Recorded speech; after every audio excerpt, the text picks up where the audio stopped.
Ader, welcome to the Executive Talk. We speak a lot about how executives work and how they should be in this program. And I thought if we have an expert in front of us, it would be you. You know how the executives tick, working for Egon Zehnder, of course. So the question to start with would actually be, what is a good executive for you? What is a good CEO in your eyes? Ooh. I think things are changing. Firstly, I think the hero leaders that we had in years gone by would not necessarily be the successful leaders of today. Mm-hmm. So with a more complex world that is less knowable, less predictable, we need really curious leaders. To me, if there was one word, it's curiosity, because then you don't make assumptions, you don't take diversity of views for granted. You get curious about what people think, what people feel. Does that mean that the bosses we knew from our past or from the past of Switzerland, they wouldn't be able to lead anymore these days? Unless they reinvent themselves. I think that the really important thing is for leaders to be curious about themselves as well as about business and the world. Mm. And if you're curious about yourself, then and self-aware, and you get feedback, then it's easier to transform yourself and evolve. But if you get stuck, if I hear a leader say, I've got my playbook, I'm moving companies, I've got my playbook, it'll work again, that's like a big red flag today. Mm-hmm. What struck me when I look at the work of Egon Zehnder, of course it's still executive search, but it's also the development of leadership and of leaders. So that means to me that being a leader isn't just something you have or you have not, and you can't learn it. You have to kind of constantly develop that skill, right? I mean, once you get a big role, that's the starting line, not the finishing line. Yeah.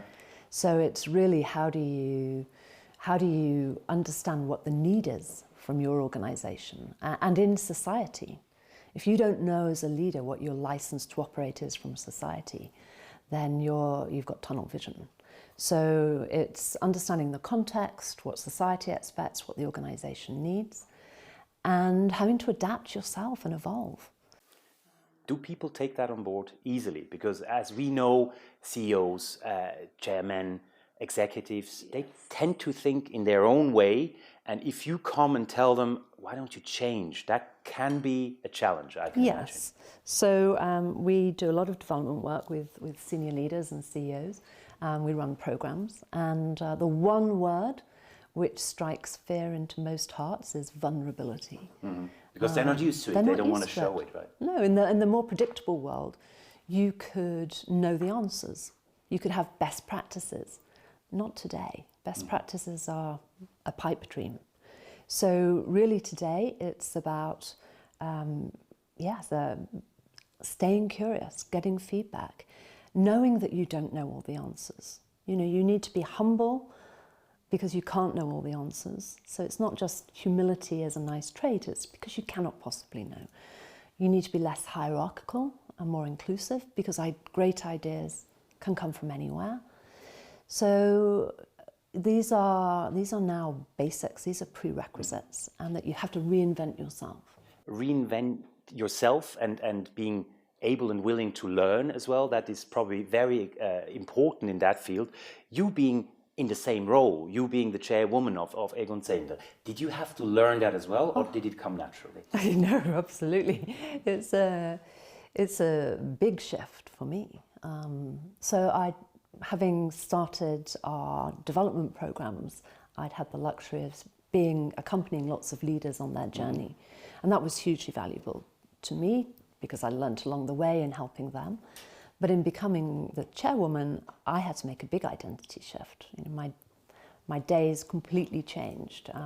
What I value, what is expected of me, completely different. So it's been a real year of personal evolution as well. Mm-hmm. And when you kind of defined your leadership style, you say of yourself you're a servant leader. So everything you do is with having the whole team in mind and trying to that the team profits from it as much as possible. Was it always clear for you, this is what I am? Or is this something, for example, that you learned along the way as well? Just like, oh, actually, quite surprising, I am like this? Yeah, that's a good question. So I think the two words are important, the servant and the leadership. Mm-hmm. So in a partnership, a global partnership, you cannot have top-down leadership. It just, professionals in professional service firms want to have autonomy, they want mastery, they want purpose, but they do not want to be told what to do. So part of it is that is what the firm needed. But it's also my fundamental belief. I mean, as leaders, we are here to understand how we serve society, how we serve our organizations, in our case, how we serve clients and candidates. So the servant piece is really fundamental, but it can't just be, that implies following. And yes, sometimes as a leader you have to follow as well, but there's a leadership piece to it, which is what's the bold vision? Where are you headed to? What's the how? How are you going to get there? So it's servant and it's leadership. Those two are important. How much of that servant part is ingrained in you from your past? Because I read a very interesting story, and please correct me if it's not right, from your past, where in one of your first projects, your boss came into the office, you and the whole team did something, kind of a new store concept, and all he said there is, oh, that's going to look great on my CV.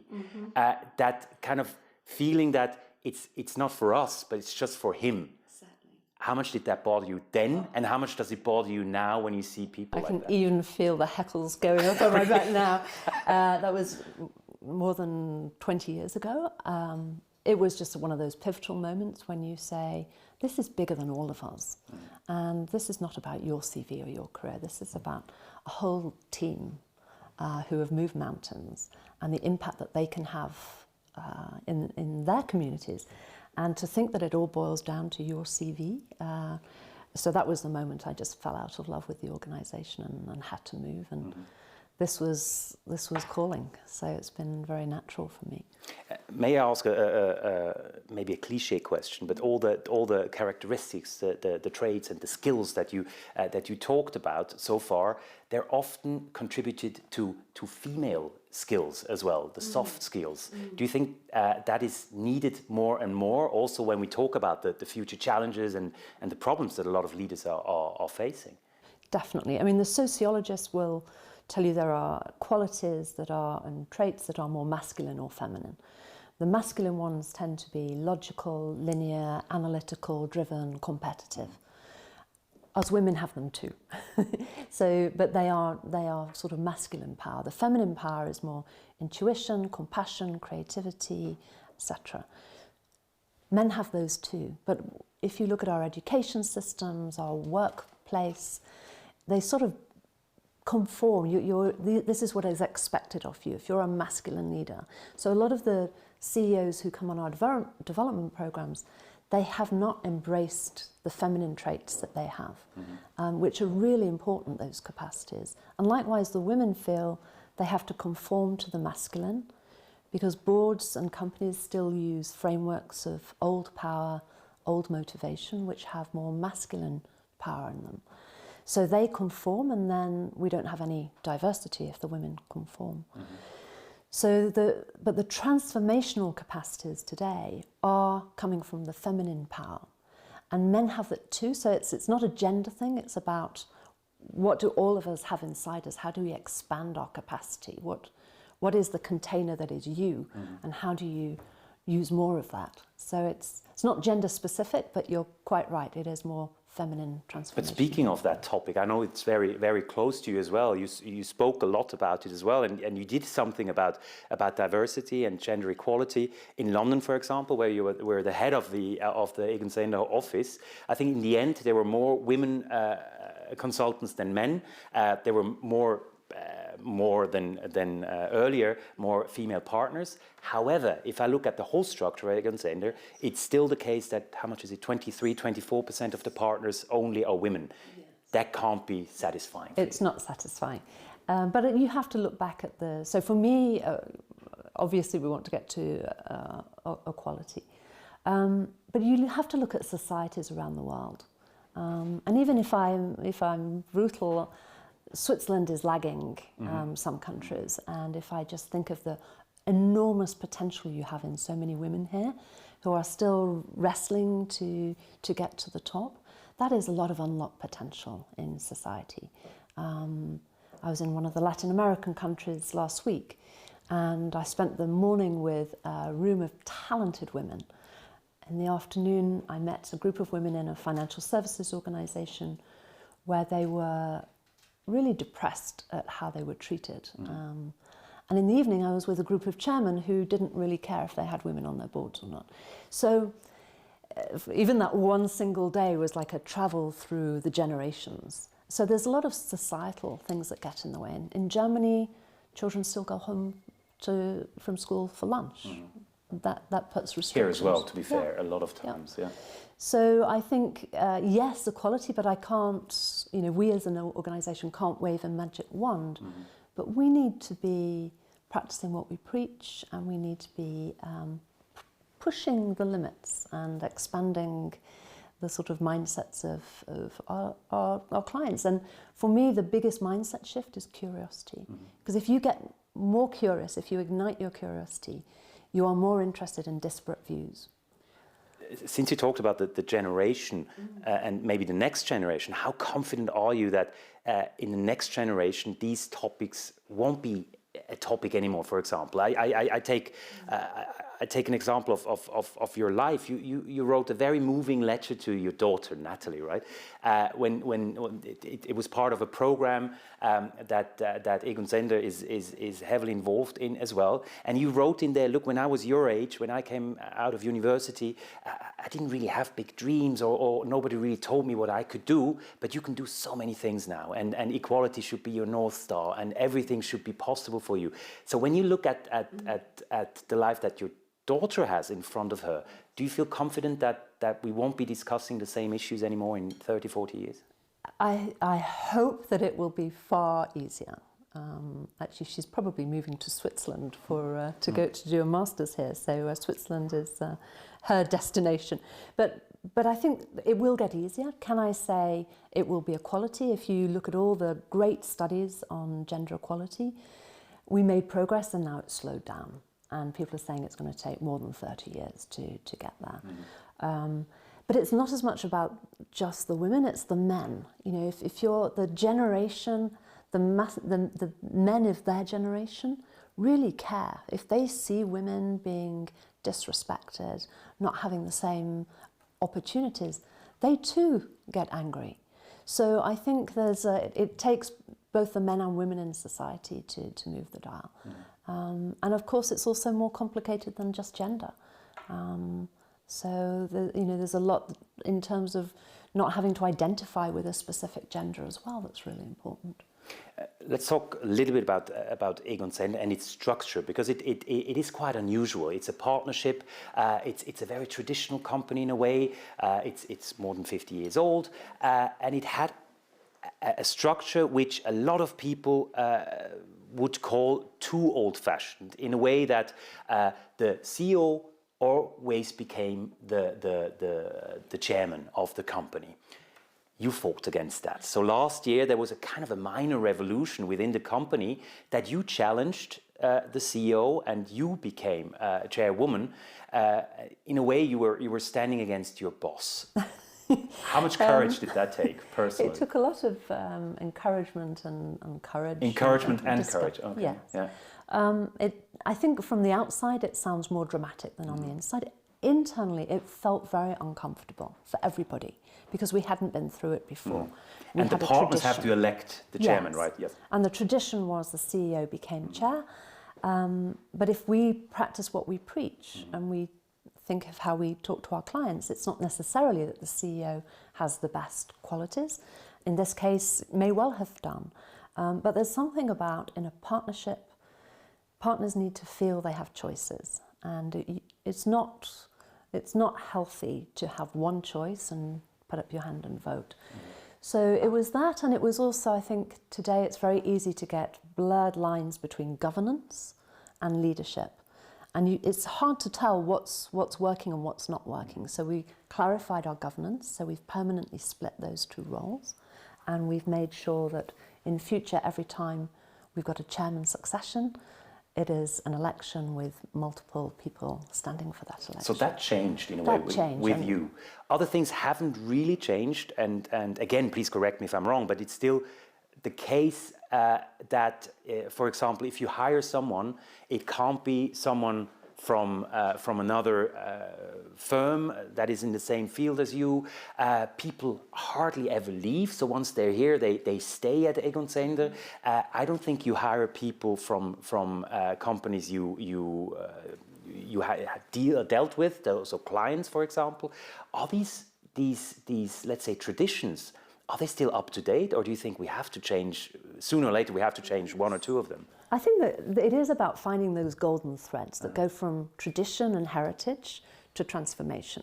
So for me, the not hiring from the competition comes from why Egon set up this firm. Mm-hmm. So he was the founder of the yes, of he the was with one of our competitors, and he felt that none of the firms really were independent advisors, that they were all working on commission.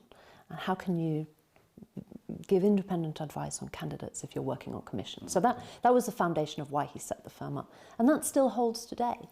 And if someone has worked in a commission-based organisation, then they won't necessarily fit into our culture. Mm-hmm. And so our culture is really important to us. We're having a year-long big conversation globally about what are our firm values and how are they still relevant today, what might be missing from them. So it's not that they're stuck. Mm-hmm. They're evolving, we're refreshing them, how are they relevant. But it just isn't our way of doing things. So, and our competition is broader today. So it's not just we're competing against search firms, we're competing against leadership advisory firms, against strategy firms, whether they have models which are not brokerage models. That's fine, we happily hire from there. But what strikes me is how much the partners are aligned in those questions. I think the last time you spoke and you decided on that commission or not model, 99% of the partners were against it, right? So it really sounds like a happy family that always goes the same way and always has kind of the same values in mind. Don't you ever have arguments or disagreements? Oh, yes. I mean, you have to look for disconfirming evidence. You have to look for disparate views. But on that one, it was people were saying the world is changing. Is our model still fit for the future? So we looked at, we're a lockstep model. Many of the law firms were locksteps, mm-hmm. and they sort of amended them. So we expected there would be regional differences, tenure differences, and it was 99%. I mean, if you ask any professional service firm to even vote on what month is it, you wouldn't get 99%. So that was an amazing platform to build from. Mm-hmm. But that doesn't mean to say we're not evolving.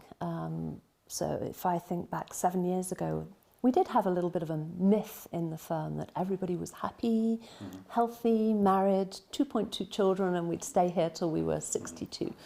And that's not reality. So we started then working on what we call our Voyager program. So today, 90% of our partners have been on a program which is all about who am I, what are my fears, what are my anxieties, what are my hopes for the future, how well do I know myself?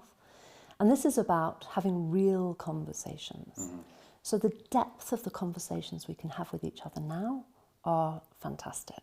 That, in a way, goes again in that topic of being vulnerable and showing also your weaknesses, maybe. And you talked very openly about having had a coach as well, and people consult you in leadership questions as well. But that takes a lot of courage as well, in a way, to kind of show yourself, well, you're not the all-knowing leader, but sometimes you need help as well. Definitely. I mean, if you put me in a client boardroom, I can speak truth to power, I can be bold. Outside of a client boardroom, I'm quite an introvert. And really introversion had a stranglehold on my identity. So when people first started asking if I would stand to be the chair, I couldn't see it. Mm-hmm. And I suppose that's been the big identity shift that I've had to do, because if I'm stood up before 3,000 people or in front of a camera, I can't be that introvert. Mm. So it's been a big growth journey for me.